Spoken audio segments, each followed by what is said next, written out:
Hello everyone, कैसे बच्चों। Last lecture में हम लोगों ने सिग्निफिकेंस ऑफ मैनेजमेंट प्रिंसिपल देखा था, मतलब importance of management principles. Then next introductory part देखा था कि कुछ साइंटिस्ट ने अपने अपने पॉइंट ऑफ व्यू से अपने अपने माइंड सेट के अनुसार कुछ थेरीज डेवलप की थी।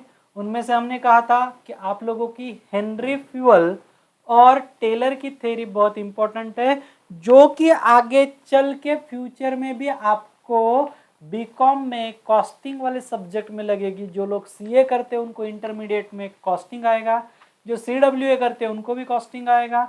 अभी सीएस में कॉस्टिंग नहीं, तो बहुत इंपॉर्टेंट लेक्चर है। सो प्लीज बहुत ध्यान से आप लोगों को देखना है। लास्ट लेक्चर में कुछ टेक्निकल प्रॉब्लम की वजह से हमारा पॉइंट थोड़ा सा कवर हुआ था। अब इस लेक्चर में हम ये पूरा पॉइंट कवर कर लेते हैं। जैसे कि हमने बताया था Henri Fayol's administrative theory of management. ये हेनरी फ्यूअल नाम के साइंटिस्ट हैं जो कि प्रिंसिपल ऑफ मैनेजमेंट या मैनेजमेंट में बहुत इंपॉर्टेंट रोल प्ले करते हैं। जैसे बॉलीवुड में सबसे इंपॉर्टेंट रोल प्ले कौन करता है? अमिताभ बच्चन। टॉलीवुड में जाते हो तो रजनीकांत, बराबर है। हॉलीवुड में जाते हो तो टॉम क्रूज। ये अपने अपने दुनिया के खलनायक है ना। वैसे ही ये हेनरी फ्यूअल अपने प्रिंसिपल ऑफ मैनेजमेंट का बहुत बड़ा खलनायक हीरो है। हाँ ओके, चलिए इतना ही ध्यान में रखिए। आगे मत पूछना सर हीरोइन कौन है, अपने सब्जेक्ट से रिलेटेड बातें करो, समझा? ओके चलो, तो देखते हैं हेनरी फ्यूअल यानी कौन था ये बंदा। Henry fuel was a French mining engineer. Mining मतलब, माइन मतलब खान, जिथून तुम्ही खोदून कोळशे धातू वगैरह काढतात ना, जहाँ से गोल्ड आयरन ऐसे कुछ मेटल्स निकाले जाते हैं जमीन के अंदर गड़े हुए, जो आपको खोद के निकालने पड़ते हैं, बराबर है। तो दैट विल माइनिंग, और ये उस माइन में काम करने वाला एक माइनिंग इंजीनियर था। देन आगे क्या बोला गया है? Who turn a leading industrialist. आगे चल के ये बंदा सिर्फ इंजीनियर तक रुक गया क्या? नहीं, आगे चल के ये एक अच्छा इंडस्ट्रियलिस्ट बन गया। देन अ सक्सेसफुल मैनेजर, और उसी के साथ एक सक्सेसफुल मैनेजर भी बना। Then he started his career as a mining engineer in a French mining company and rose the position of the chief managing director। और उस इंजीनियर से वो कहां तक गया? चीफ मैनेजिंग डायरेक्टर तक बन गया।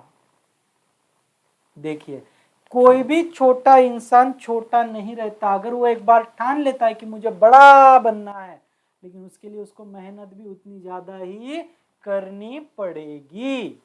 समझ में आया? The next, after conducting many experiments and observations, most important thing है कि भाई आपको जब भी मैनेजमेंट करना है तो सबसे पहले एक्सपेरिमेंट और ऑब्जर्वेशन, कि ऐसे किया तो क्या हुआ था, वैसे करेंगे तो क्या होगा, लाभ लाभ लाभ लाभ। समझ में आया? Observation and experiments both are the most important thing in the management बच्चों। The next one, Fayol proposed 14 principle. How many principles बेटा? 14 प्रिंसिपल्स ऑफ मैनेजमेंट। इस फ्यूअल बाबा ने कितने? 14 आपको प्रिंसिपल बताए हैं मैनेजमेंट के।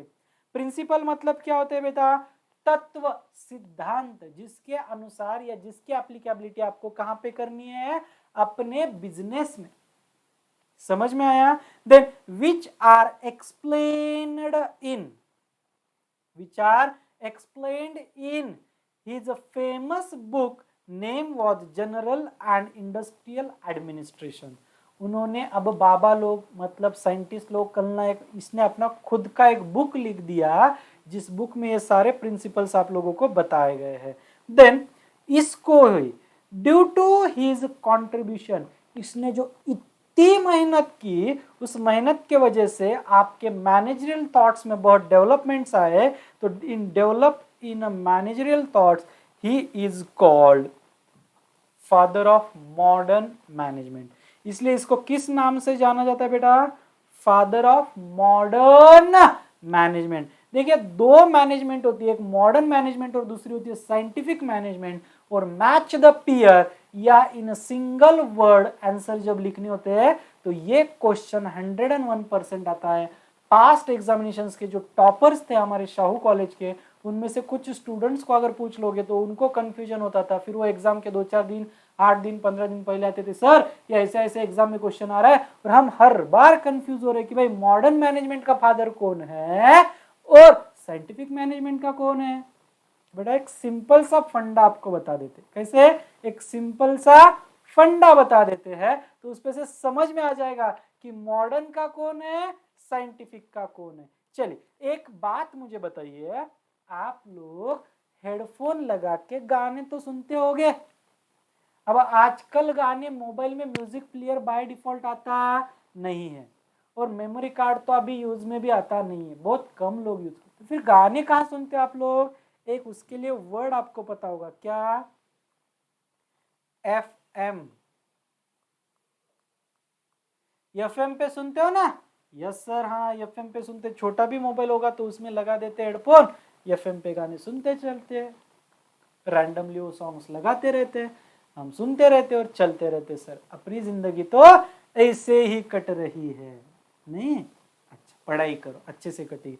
तो देन देखिए FM, F for fuel, F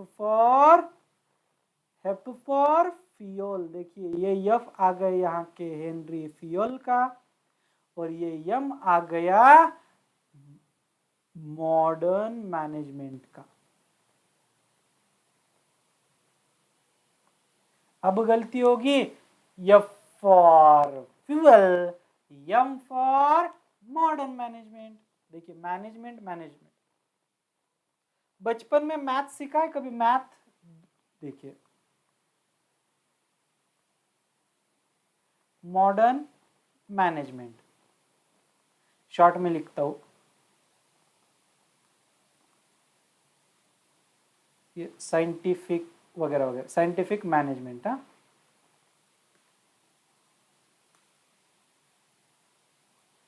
चल, SCINT, साइंटिफिक मैनेजमेंट। अभी LHS is equal to RHS, अभी दोनों साइड में सेम होगा तो कट हो जाता है कि नहीं, तो उसी अनुसार देखिए दोनों साइड में क्या था, मैनेजमेंट था, कट गया।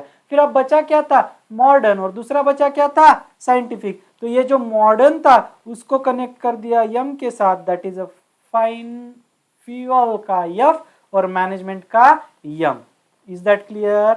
अभी मैच द पेयर और सिंगल वर्ड आएगा, उसमें क्वेश्चन पूछा जाएगा, who is the father of modern management. तो मैनेजमेंट को भूल जाने का, फादर को भूल जाने का, याद रखना मॉडर्न को, मॉडर्न किसके साथ, FM, F for fuel, M for modern. Is that clear, समझा, ओके, यस सर। आगे बढ़ते हैं। देन कितने प्रिंसिपल्स बताए थे बेटा इन्होंने, 14 प्रिंसिपल। अब याद नहीं रहे किसने कितने बताए थे, तो 14 कैसे याद रखे सर। चलिए बेटा एक इसके लिए मेमोरी टेक्निक देते हैं आपको।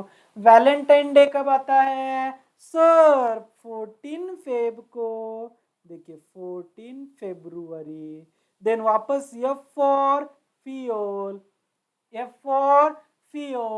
And 14 principle. तो फ्यूल साहब ने, फ्यूल बाबा ने कितने प्रिंसिपल बताया बेटा, 14। याद रखने के लिए क्या याद रखना है मेमोरी टेक्निक आपको, वैलेंटाइन डे, गॉट इट। चलिए देन चलिए back to the subject. Fayol suggested 14 principles of management. These statements serve as a guideline. ये सारे किस लिए है, एक guideline for decision making and management actions. तो ये प्रिंसिपल के बदौलत सारे इंटरप्रेन्योर, बिजनेसमैन और मैनेजर क्या करते हैं बेटा, क्या करते हैं, व्हाट यू डू, ये लोग डिसीजन मेकिंग करते वक्त या डिसीजन लेते वक्त एक गाइडलाइन बोल के उसको यूज करते हैं, and then applicability to the business करते हैं। ओके, इज दैट क्लियर बेटा, यस। चलिए देन नेक्स्ट वन, आगे क्या बोला बेटा, फिर देखिए आगे बोला है उन्होंने ये 14 प्रिंसिपल्स है, प्रिंसिपल ऑफ और principles of management. Principal of management किसने बोले बेटा, यहाँ पे ऊपर नाम लिख दो, कौन, हेनरी फ्यूल।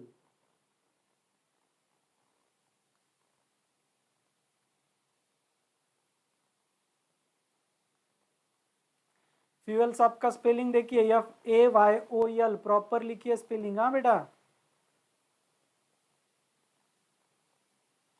FAYOL। किसके साथ, शॉर्ट फॉर्म इसका मेमोरी टेक्निक आपको दिया था क्या, F M, got it.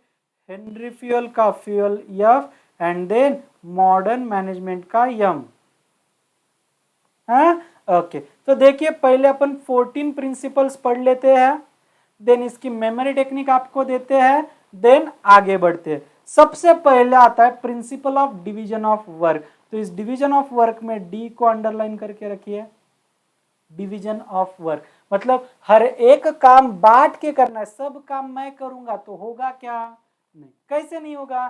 For example मैंने बोल दिया क्या कि चलो अकाउंट्स मैं ही पढ़ाता हूं, मैथ्स मैं ही पढ़ाता हूं, ओसीएम भी मैं पढ़ाऊंगा, एसपी भी और इकोनॉमिक्स भी, तो हर एक सब्जेक्ट मैं पढ़ाऊंगा तो चलेगा। 8-8 9-9 घंटे पढ़ा सकता है कोई बंदा, नहीं। और उसी के साथ बोला नहीं अब सीए का भी मुझे ही पढ़ाना है, सीएस का भी मुझे ही पढ़ाना, सारे काम मैं अकेला कर पाऊंगा, नहीं। सिंपल सा देख लो ना एग्जांपल, अगर आप आपके घर में होते हो तो हर कोई अपना अपना काम करता है ना, मम्मी सुबह उठने से, झाड़ू मारने से, रसोई बनाने तक, कपड़े धोने तक, भांडे धोने, सब काम मम्मा थोड़े बहुत। देन बाहर जाना, काम करना, पैसे कमाना, किराना लाना, भाजी लाना, काम पापा। पढ़ाई करना आप करते नहीं हो वो बात अलग है, लेकिन आपका भी एक काम है पढ़ाई करना, लेक्चर देखना, सर के सुनना, स्टडी करना वगैरह वगैरह। दीदी का काम मम्मी के काम में हाथ बंटवाना, भैया का काम पापा ने पैसे दिया तो किराना लाना, आटा पिसा के लाना वगैरह। हर एक ने अपने काम क्या कर लिए, डिवाइड। और ये काम डिवाइड करने के वजह से हमारे घर का मैनेजमेंट प्रॉपरली रन होता है। समझ में आ रहा है, चलिए the next one, principle of authority and responsibility. तो अंडरलाइन करके रखो ए एंड आर। ये क्यों बोल रहा हूं बेटा मैं अंडरलाइन कर, जितने वर्ड्स कह रहे हो उतना ही, नहीं तो आपकी भावना बहुत ऐसी दूर दूर तक जाती है। क्या करती है आपकी भावना, दूर दूर तक जाती है, वो भावना को पकड़ के रखो, हाँ, उसको भागने दौड़ने मत दो, अपने भावनाओं पे कंट्रोल। जितना सर कर रहे ना उतना करने का, हाँ, अच्छे मार्क गिरते बेटा, आपको अच्छे मार्क लेने ना, ओके। देखिए मैंने सिर्फ डी को अंडरलाइन किया, आपने भी डी को करना है। अगर किसी ने किया होगा तो खबरदार, करने तो कुछ वाला हूं नहीं बेटा, मार्क्स जाएंगे एग्जाम में, डिफिकल्टी होगी, हाँ। सो चलो, D for division of work, then A for authority, R for responsibility, हाँ। ब्राह्मण लोग होते हैं ना, मम्मा मना, बस ऐसे आपको करना है। देन आगे वापस प्रिंसिपल ऑफ डिसिप्लिन। नियम लावून दिलेले असतात की नहीं, आपको कुछ रूल्स रेगुलेशन लगा के दिए होते, शाम में 7 से पहले घर पे, 7 के बाद घूमना नहीं है। लड़कियां होगी तो आजकल नहीं लगाते, लेकिन हम जब छोटे थे तब हमारे दीदी को वगैरह सब पापा भापा भैया दादा सब बोलते थे, बेटा संध्याकाळ झाली की घरी यायचं, बाहेर फिरायचं नाही, मित्र मैत्रिणींसोबत पार्टीला वगैरे आम्ही जाऊ देणार नाही, डिसिप्लिन मतलब डिसिप्लिन, समझा, ओके। देन उसके बाद ऐसे ही कुछ डिसिप्लिन ऑर्गेनाइजेशन में भी होते हैं। Then principle of unity of direction, चलो principle of unity of direction, यहां पे आपको यू को और सी को करना है, यहां पे यू को और डी को करना है। Then principle of unity of command, समझ में आया।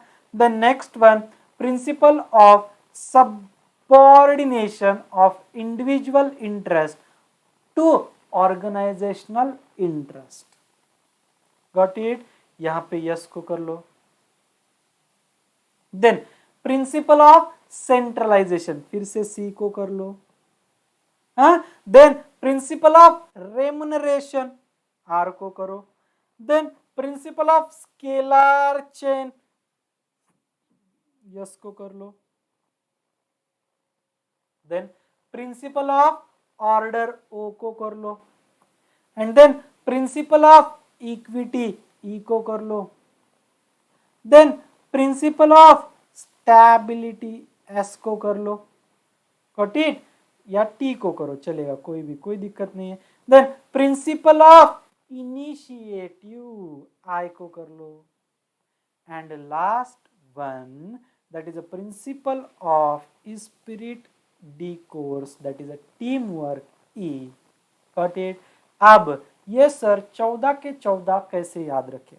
देखिए आज के लेक्चर में हम 3 देखने वाले हैं, तो पहले 3 के लिए मैं आपको मेमोरी टेक्निक देता हूं, आगे के 3 के लिए अगर आज के लेक्चर में होते हैं तो आज या कल के लेक्चर में होंगे, समझे? एक ही दिन सब कुछ याद रखने की कोशिश मत करो। चलो पहले कौन से थे? DARD, मतलब इसमें DAD को कंसीडर करना, ये हो गया DAD, डैड, पापा।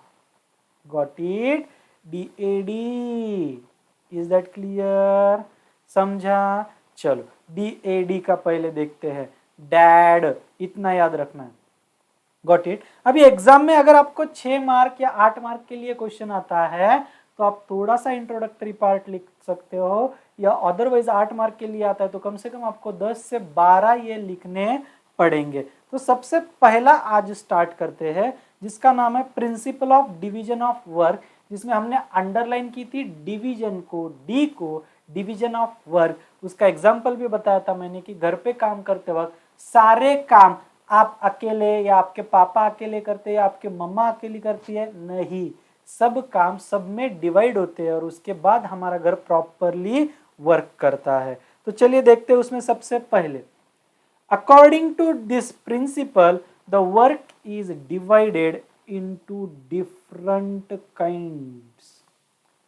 जितना मैं हाईलाइट कर रहा हूं प्लीज नालायक को उतना हाईलाइट करो। समझ में आ रहा है मैं क्या बोल रहा हूं? जितना मैं हाईलाइट कर रहा हूं तुरंत उतना हाईलाइट करो, यानी आपको एग्जाम में आपके सेंटेंस के अंदर इतने पॉइंट्स आने ही चाहिए। इज दैट क्लियर बेटा? ओके, तो चलिए देखिए, अकॉर्डिंग टू दिस प्रिंसिपल, ये प्रिंसिपल क्या बोलता है? क्या डिवाइड करना है बेटा? वर्क। तो work is divided into different kinds, अलग अलग प्रकार में काम डिवाइड कर दो। सच एज, कौन से टाइप? अभी हम कौन सा सब्जेक्ट पढ़ रहे बेटा? OCM, organisation. ओके, तो ऑर्गेनाइजेशन में कौन सी डिफरेंट थिंग होगी? सबसे पहले टेक्निकल, मतलब इंजीनियरिंग वाले मशीनरी रिलेटेड काम जो आएगा, ज्वाइंट करना, ऑयलिंग करना, रिपेयर करना, प्रोडक्शन करना, मशीन से रिलेटेड जो होगा that will be treated as a technical word. Then दूसरा financial, commercial, security operations, accounting and managerial. अभी फाइनेंशियल मतलब कंपनी को पैसे कहां से मिलेंगे, आय वाले पैसे कहां यूटिलाइज करना है, उसका क्या करना है, वगैरह वगैरह, फाइनेंशियल। देन कमर्शियल मतलब अब जो प्रोडक्ट या सेवा सर्विस आप बेचने वाले हो उसकी कीमत क्या होनी चाहिए, कहां पे इसको डिमांड ज्यादा है, कब सप्लाई करना चाहिए, कब, ये सारी आएगा कमर्शियल में। सिक्योरिटी ऑपरेशंस मतलब क्या?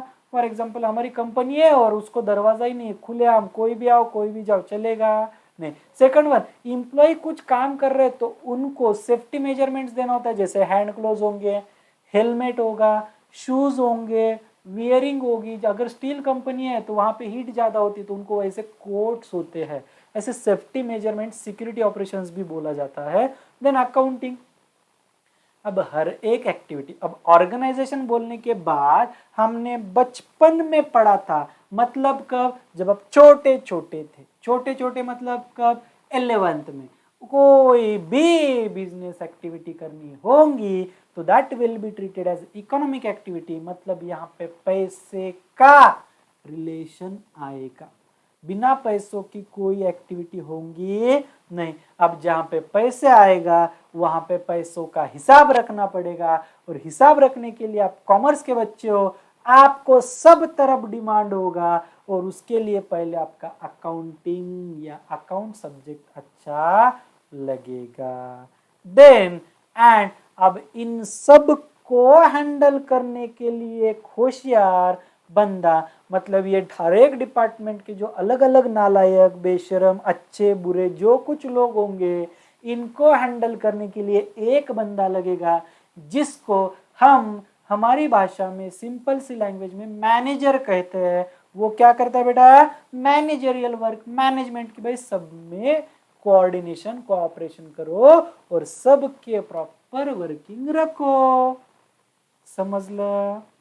Got it?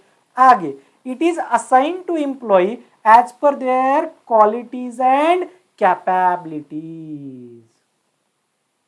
Assigned to employ, अब आपके ऑर्गेनाइजेशन में काम करने के लिए आदमी होंगे।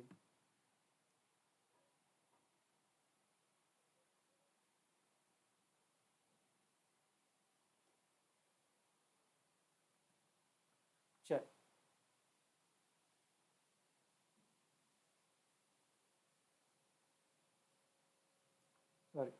देख क्या बोला है? ऑर्गेनाइजेशन में आपके काम करने के लिए आदमी होंगे। यस होंगे सर। अब उन आदमियों में क्या बोला है कि हर एक आदमी को काम उसके क्वालिटी और कैपेबिलिटी के अनुसार दिया जाएगा। फॉर एग्जाम्पल, एक अपन छोटा एग्जाम्पल लेते हैं। कौन सा सर? अपना ही लीजिए, ठीक है? अपना बेटा, ब्रिलियंट प्रोफेशनल एकेडमी। इस एकेडमी में ऐसे हम 4 लोग हैं या 5 लोग समझ लो, जिसमें साके सर, सरडे सर, जादव सर, ये लड्डा सर और ये नरवड़े सर। बराबर है? अब ये 5 लोग आ गए सर। अब ये 5 में से नरवड़े सर पढ़ाते हैं इकोनॉमिक्स, बराबर है? लड्डा सर पढ़ाते हैं ओसीएम, जादव सर पढ़ाते हैं accounts for 12th, Sakya sir पढ़ाते हैं accounts for 11th and Sarde sir पढ़ाते हैं सीए मैथ्स। समझ में आ रहा है? यानी हर एक ने अपना अपना डिपार्टमेंट अपने अपनी कैपेसिटी के अनुसार अलॉट किया है।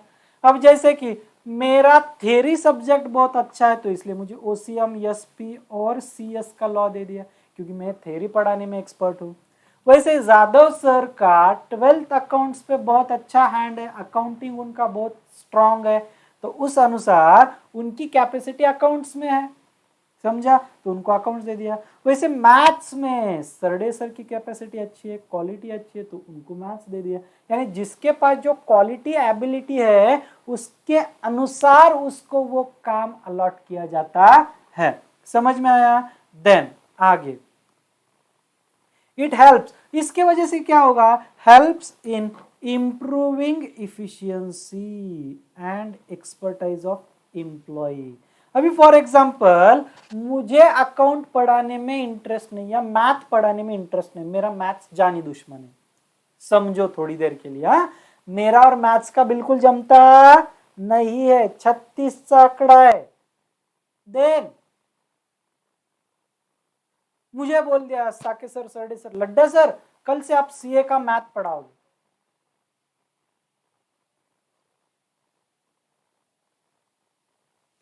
काम करना है तो पढ़ाना तो पड़ेगा, पढ़ा भी लूंगा, लेकिन इफिशियंसी लेवल मेरी नहीं रहेगी। बस पढ़ाना है, सब्जेक्ट खत्म करना है बोल के मैं करूंगा। अभी फॉर एग्जांपल मेरे पास अकाउंट दे दिया, जादव सर को बोला सर आप थ्योरी सब्जेक्ट पढ़ाइए, ओसीएम एसपी, कमाना है तो पढ़ाना तो पड़ेगा। अब सर पढ़ाने लगे, अब उनको उस सब्जेक्ट में ना इंटरेस्ट है ना एक्सपर्टाइज है, वो पढ़ा पाएंगे प्रॉपर? नहीं।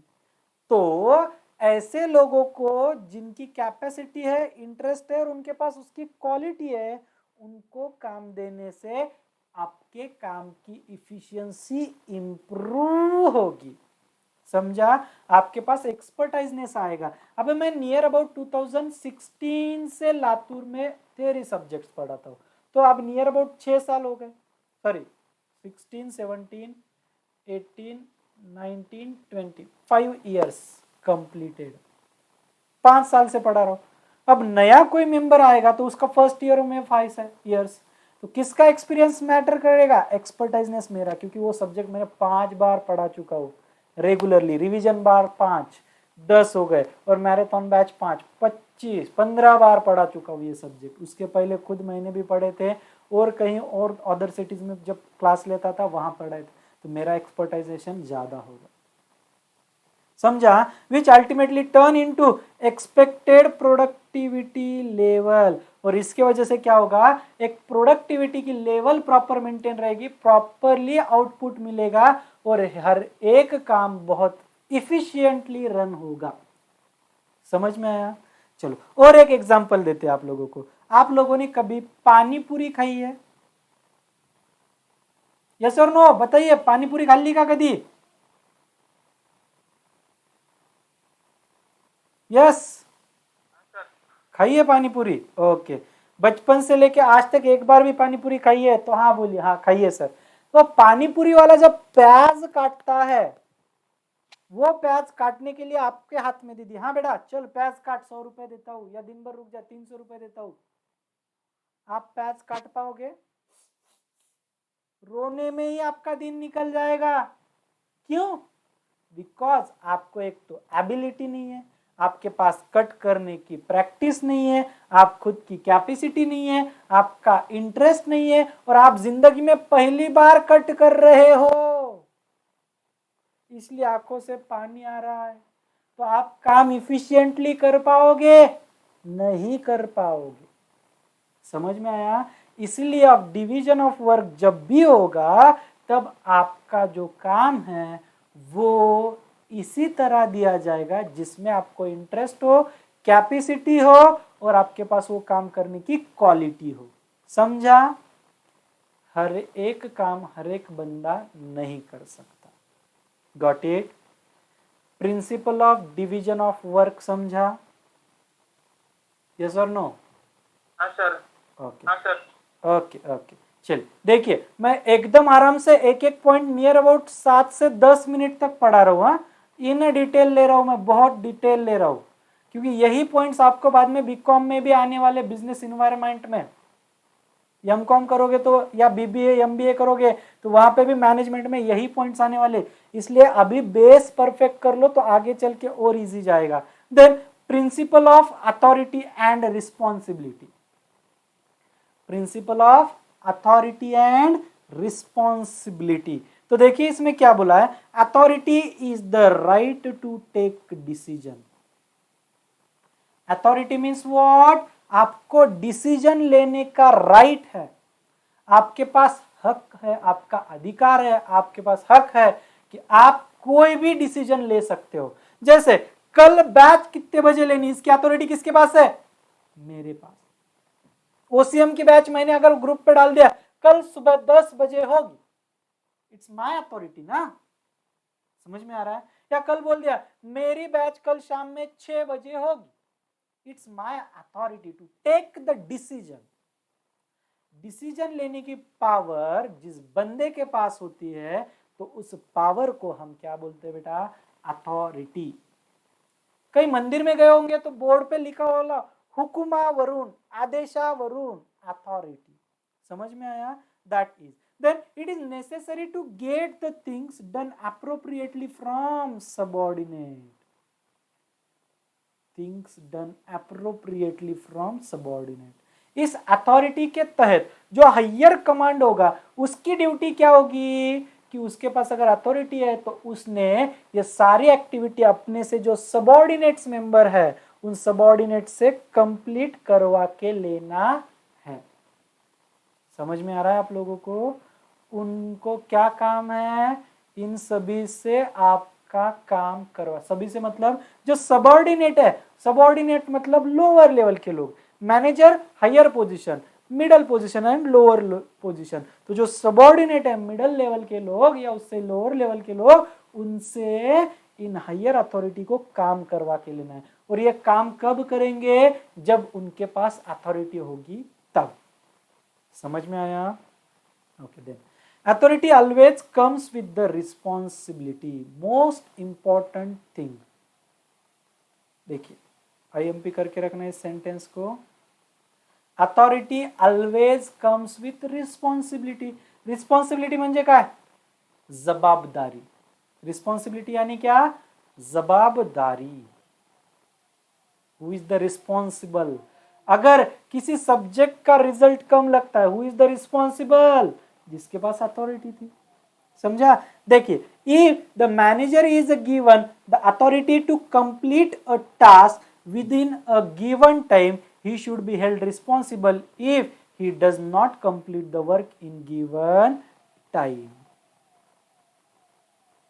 For example, आपके घर पे मेहमान आने वाले, हाँ, और पापा ने बोल दिया अभी 10 बज रहे हैं, 12 बजे तक मेहमान आने वाले हैं, आपको खाना बना के रखना है. कितने बजे तक?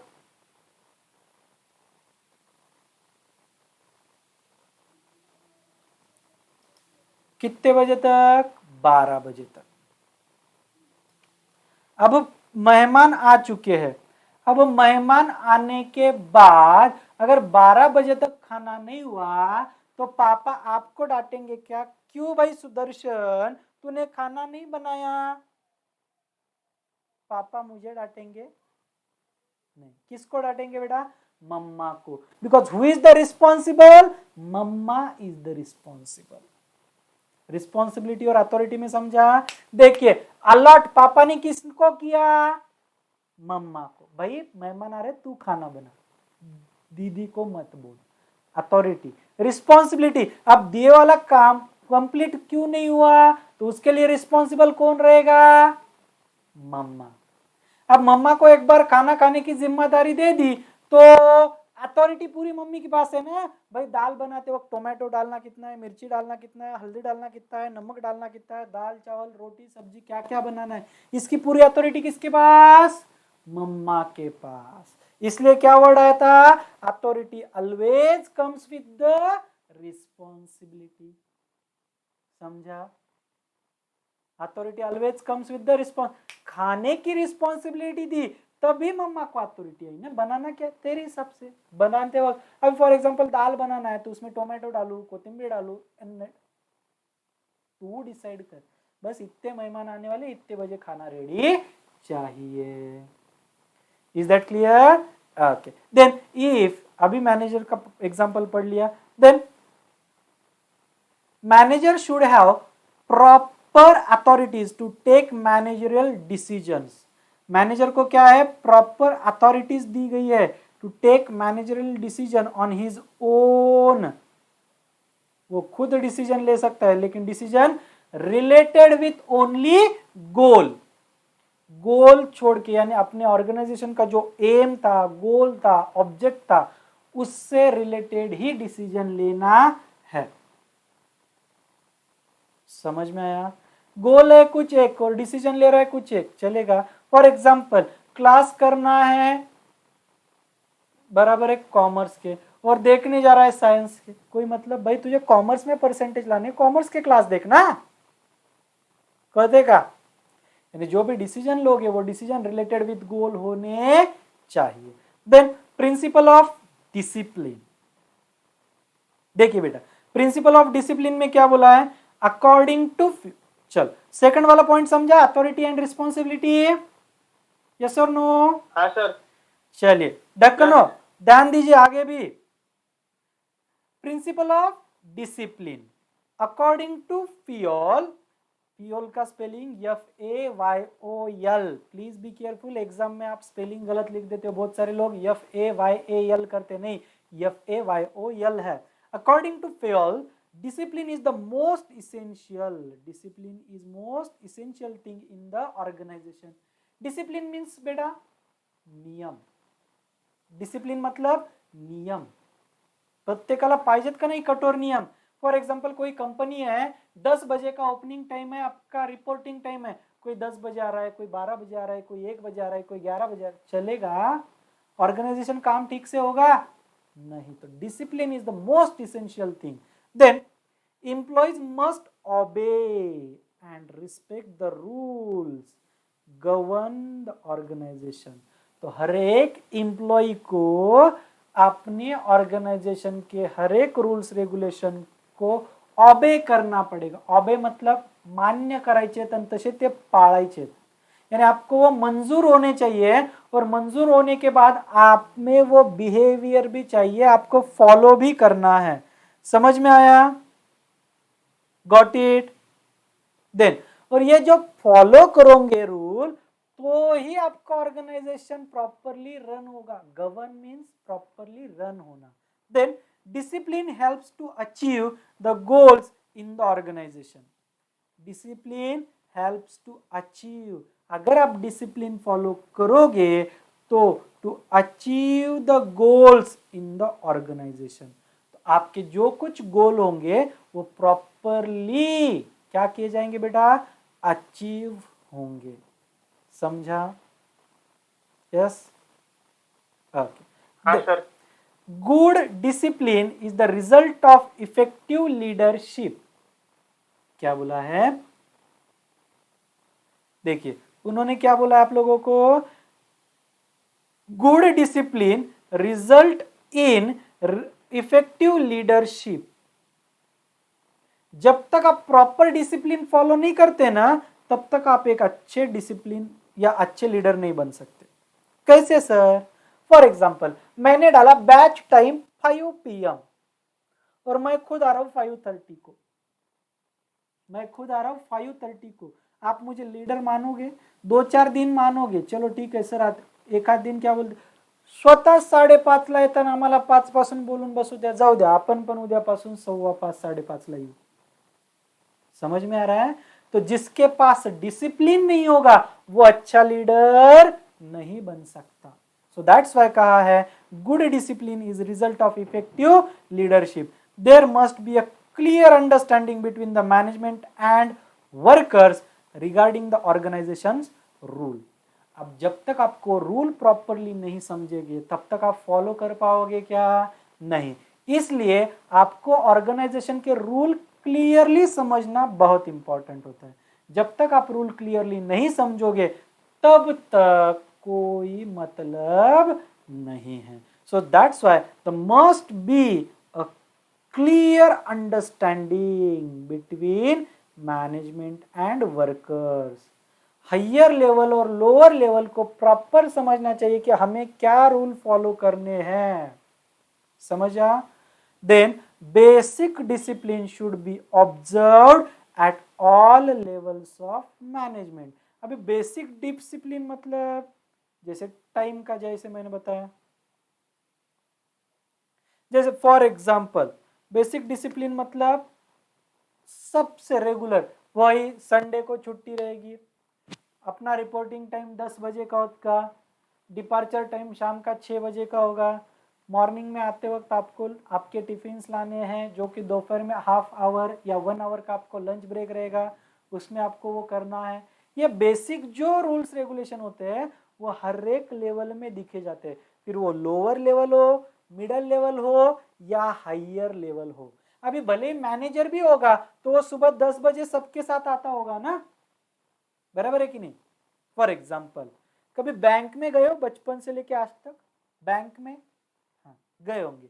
अभी बैंक में आने वाला सिक्योरिटी गार्ड, उसके बाद क्लर्क, प्यून, कैशियर, काउंटर पे बैठने वाले officers as well as managers, सुबह 10 का टाइम होगा तो सब लोग 10 को ही आते हैं ना? यस और नो? 10 बजे आते हैं। सबके लिए कॉमन रूल्स होते हैं।